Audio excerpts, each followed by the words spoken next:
यह राज्य घने जंगलों की गोद में बसा हुआ था, जहां सुबह की पहली किरण नदियों के पानी को सोने की तरह चमकाती और शाम को पक्षी अपने घोंसलों में गीत गाते लौटते। जादुई आम का अभिशाप एक पूर्ण और विस्तारपूर्ण कथा बहुत बहुत पुरानी बात है। जब हिमालय की बर्फीली चोटियां बादलों को चूमती थीं और प्राचीन जंगलों में रहस्य छुपे हुए थे, तब एक ऐसा राज्य था जिसका नाम अमरपुर था। राजा की तलवार दुश्मनों के लिए मौत का पैगाम थी, लेकिन उनके दिल में न्याय और दया का समंदर बहता था। अमरपुर के राजा हरिश्चंद्र एक महान योद्धा थे। उनका कद लंबा और मजबूत था, कंधे चौड़े जैसे किसी पहाड़ की चट्टान, और चेहरा इतना दयालु कि प्रजा उन्हें पिताजी कहकर पुकारती। रानी सुंदरी प्रजा की हर समस्या सुनती, अनाज बांटती और बीमारों की सेवा करती। लेकिन इस खुशहाल राज्य में एक बड़ा दुख था। राजा और रानी को सालों से कोई संतान नहीं हुई थी।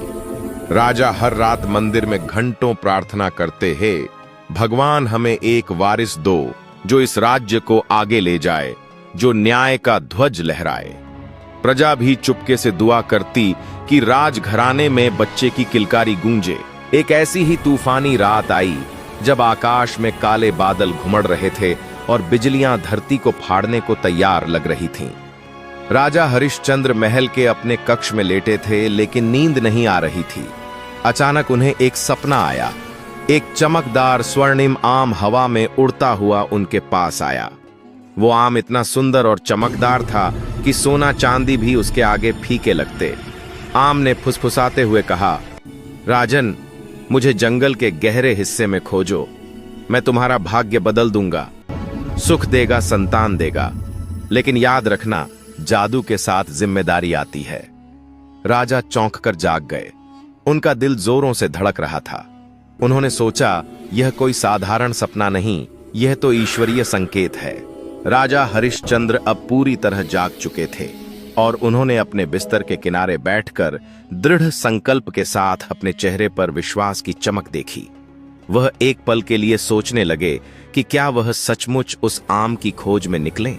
सुबह होते ही राजा ने अपना सबसे तेज घोड़ा तैयार करवाया। रानी सुंदरी ने चिंतित होकर उनका हाथ थामा। स्वामी, जंगल खतरे से भरा है, शेर, बाघ और अज्ञात रास्ते। अकेले क्यों जा रहे हो? राजा ने मुस्कुराते हुए कहा। सुंदरी, यह भाग्य का आह्वान है। अगर संतान मिली तो क्या बात। रानी ने आशीर्वाद दिया और राजा जंगल की ओर निकल पड़े। जंगल घना था। पेड़ों की शाखाएं एक दूसरे से लिपटी हुईं, जैसे कोई रहस्य छुपा रही हों। सूरज की रोशनी भी मुश्किल से नीचे पहुंचती। राजा घंटों भटकते रहे, नदियां पार की, कांटेदार झाड़ियां काटी। अचानक एक साफ मैदान पर पहुंचे, जहां सूरज की किरणें सीधे पड़ रही थीं। वहां खड़ा था वो चमत्कारी वृक्ष, जादुई आम का वृक्ष। वृक्ष इतना विशाल था कि उसकी छाया में पूरा मैदान ढक जाता। इसकी जड़ें चांदी की तरह चमक रही थीं, जैसे कोई खजाना छुपा हो। शाखाएं सोने की तरह झिलमिलाती और फल, वे आम इतने रसीले और चमकदार थे कि हवा में मीठी सुगंध फैली हुई थी। हर आम में जैसे कोई जादुई धूल उड़ रही थी। लेकिन वृक्ष की रखवाली कर रहा था एक बूढ़ा ब्राह्मण, गुरु विश्वामित्र। ब्राह्मण की दाढ़ी घुटनों तक लटक रही थी, सफेद और चमकदार। उनकी आंखें आग की तरह जल रही थीं, जैसे सदियों का ज्ञान और रहस्य उनमें समाया हो। हाथों में रुद्राक्ष की माला थी और शरीर इतना मजबूत कि लगता जैसे कोई देवता अवतार ले बैठा हो। राजा ने घुटनों पर गिरकर हाथ जोड़े।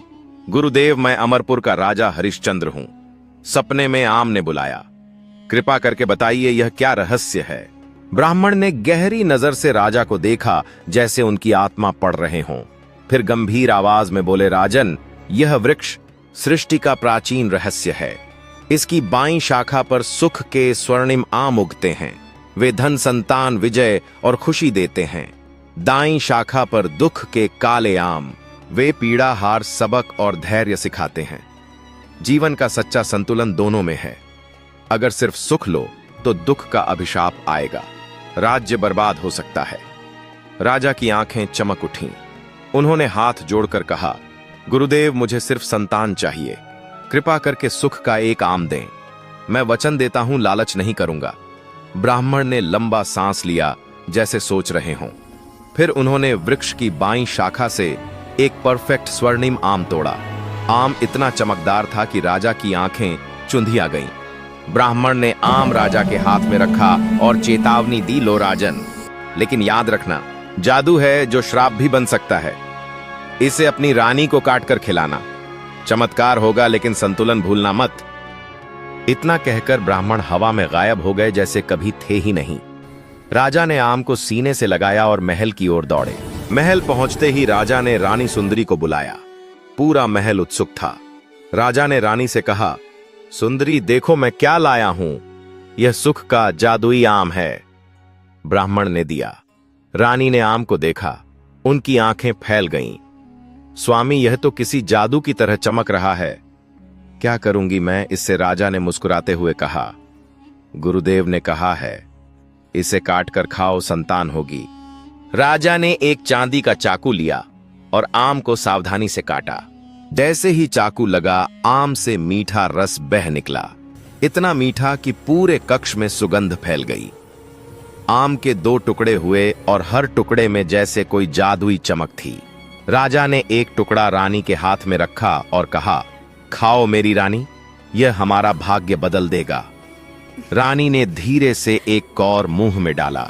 जैसे ही वो मीठा रस उनके गले से नीचे उतरा, उनके शरीर में एक अजीब गर्माहट फैली, जैसे कोई जीवन की लहर दौड़ गई हो।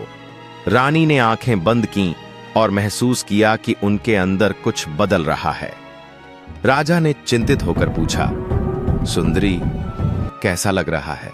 रानी ने आंसू भरी आंखों से मुस्कुराकर कहा, स्वामी, मुझे लगा जैसे कोई नया जीवन मेरे गर्भ में जाग उठा है। यह चमत्कार है। और सच में उसी पल रानी गर्भवती हो गईं। आम की जादुई शक्ति ने तुरंत काम किया, बिना किसी देरी के, जैसे कोई देवता ने आशीर्वाद दिया हो। राजा ने रानी को गले लगाया और दोनों की आंखों से खुशी के आंसू बहने लगे। खबर राज्य में आग की तरह फैली। प्रजा ने उत्सव मनाया। ढोलन गाड़े बजे, गलियों में दिए जलाए गए, नाच गान की रातें कटी। हर कोई कहता, राजमाता गर्भवती हैं, अमरपुर का वारिस आएगा। 9 महीने बीते जैसे पलक झपकते। एक पूर्णिमा की रात, जब चंद्रमा आकाश में पूरा चमक रहा था, रानी सुंदरी ने प्रसव किया। महल में दाइयां और वैद्य इकट्ठे थे। रानी की चीखें गूंजीं, लेकिन जल्दी ही एक बच्चे की किलकारी ने सबको खुशी से भर दिया।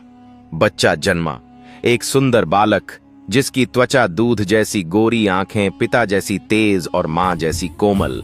राजा हरिश्चंद्र दौड़े आए, बच्चे को गोद में उठाया। उनकी आंखें नम हो गईं। यह हमारा पुत्र है, जादुई आम का आशीर्वाद। राजा ने बच्चे का नाम रखा विक्रम। क्यों? क्योंकि राजा ने सोचा यह बालक विजयी होगा, राज्य का रक्षक बनेगा। विक्रम मतलब विजय का प्रतीक। नाम रखने का फैसला राजा ने खुद किया, रानी की सहमति से। पूरे राज्य में जश्न हुआ। मिठाइयां बांटी गईं, ब्राह्मणों को दान दिया गया। ब्राह्मण विश्वामित्र की याद आई, लेकिन राजा ने सोचा जादू पूरा हो गया, अब सब ठीक है। विक्रम बड़ा होने लगा।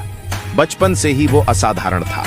5 साल की उम्र में वो तलवार पकड़कर खेलता जैसे कोई जन्मजात योद्धा हो। राजा खुद उसे सिखाते, घुड़सवारी, तीरंदाजी, युद्ध की रणनीति। रानी सुंदरी उसे कहानियां सुनाती, न्याय की दया की। विक्रम तेजी से बड़ा हुआ। 10 साल में वो राज्य के सबसे तेज घुड़सवार बन गया। तलवार चलाता तो हवा कट जाती। 15 साल में वो राजकुमार बन चुका था। लंबा कद, मजबूत शरीर और दिल में पिता जैसी दया। वो प्रजा के बीच घूमता, गरीबों की मदद करता और जंगल में शिकार खेलता। राज्य फल फूल रहा था। दोस्तों, यह थी राजा हरिश्चंद्र और उनके पुत्र विक्रम की कहानी का पहला भाग। अब अगली कड़ी में जानिए, क्या जादुई वृक्ष सच में आशीर्वाद है या श्राप? भाग 2 देखने के लिए चैनल को सब्सक्राइब करें और बेल आइकन दबाएं, ताकि अगला भाग आप सबसे पहले देख सकें। आपका हर लाइक हमें और प्रेरक कहानियां लाने की शक्ति देता है। धन्यवाद।